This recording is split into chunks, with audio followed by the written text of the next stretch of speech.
Hello, I'm Aloysius. I'm the owner of Haunted Harbor Tours. It's actually Saturday night. On Monday, I have to post a video. Tonight, I had 6 people on my tour. Kind of a light night, but it was nice. At the end of the night, they all just wanted to hang out. We ended up sitting on the docks, and we ended up telling a bunch of ghost stories. Hopefully, they are checking out my YouTube video.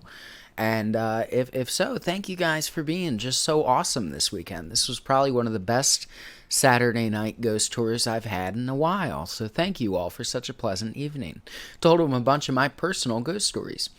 Now, as you guys know, my YouTube subscribers, you've probably figured out what I'm doing is I'm diving into the Library of Congress's newspaper archives and telling a bunch of ghost stories. And you may, if you've had a conversation with me in the past, you may have heard me bitch about the 1870s forward. And that's because something wonky happens in that period. Ghosts become super popular. A certain writer is kind of responsible for it. I blame this man right here, Charles Dickens, who wrote innumerable amount of ghost stories, and I think I'm going to dedicate my entire December to just telling some of the unknown, obviously not A Christmas Carol, but I'll be telling the stories of his unknown ghost stories, because he wrote a lot, and he loved Christmas ghosts, which was a big thing in England. Christmas ghosts were legitimately pretty popular. But so because of Charles Dickens, the newspapers were printing a hell of a lot of narrative, fictionalized ghost stories in this period. And you could generally spot a Charles Dickens-inspired story. Now, they weren't all fucking great writers like Charles Dickens was. Most of them were hacks. And you can always spot these hackish clones of Charles Dickens by the fact that the ghosts are sitting there having conversations with people. Generally, if you have somebody in a newspaper from the 1870s and that era, and they're telling a casual ghost story where they're sitting and having tea with a ghost, it's fucking not true. And so one of the things that I do as somebody hunting these archives and hunting for these ghosts is I always Google the byline, and I check to see who this writer was, what their story was. I check to see if they have published books in nonfiction or in fiction. And I check to see what their books are about. And that generally helps me kind of filter out the bullshit writers. And sometimes I even end up buying books from them because I enjoy their writing. However, there's this one.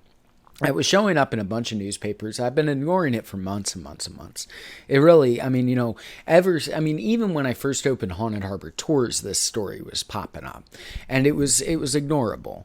The story of a cattle ranch and a ghost that was, disturbing the cattle in this cattle ranch. Then, recently I checked the byline. Now, it was by Sir William Howard Russell. He was knighted. I Googled Sir William Howard Russell, and holy shit, this guy was amazing.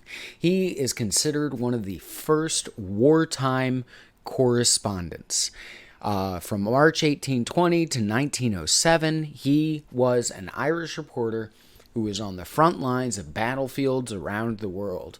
In fact, Florence Nightingale credited this man with her entry into wartime nursing. Knowing that this was Sir William Howard Russell, I actually gave this story more attention. Now, it was very interesting. He went to a place called Wolfville, Arizona. And when he was there, this town does not exist today. I've hunted and I've hunted and I've hunted for it.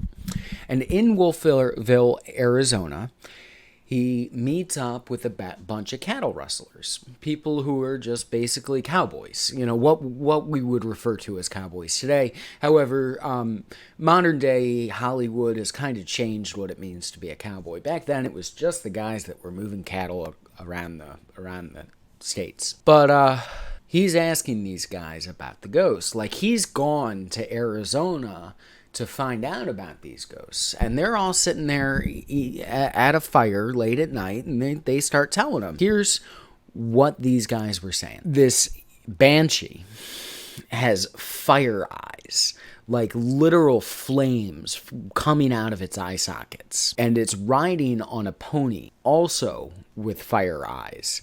And it's made of blue moonlight. And it's transparent. In fact, they both are. But the pony is blue, and they say it's a cayuse. A cayuse? It's an old Western term for a horse that can't be broken. So it's, it's bucking, it's constantly trying to throw the rider off, and that's just its natural state. It's a cayuse. It's a horse you wouldn't want to fucking ride. This creature, this banshee, this phantom, will show up late at night at the Bar B8 cattle ranch. And specifically, this banshee screaming, riding a horse that's also whinnying and trying to buck this rider off, will just ride at the cattle and drive the cattle right off of a cliff. It's done this a couple dozen times. And a lot of the guys are saying, yeah, I worked for BB8 Cattle Ranch, but I'm leaving. I'm not doing this. And so if you notice, if you're sitting here listening to this story and you're saying, man, it sounds like a fucking Scooby-Doo villain, like it sounds like somebody's trying to, dry up business for the BB8 Cattle Ranch, that's exactly what I was thinking too. I was expecting Scoob and the gang to show up. And I think that's the reason why I've ignored this story for so long. And we'll get to that. This is when the story goes a little off the rails.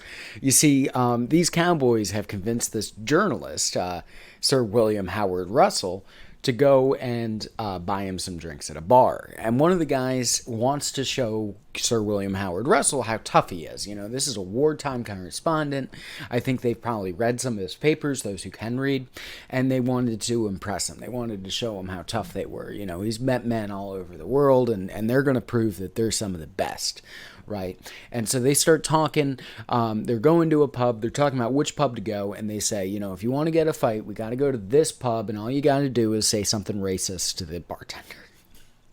And I mean, it goes full gonzo for a while, where it's just like Hunter S. Thompson's fucking reincarnated soul was, previously Sir William Howard Russell. I swear to God, it just goes full gonzo talking about the drinks and all of this stuff.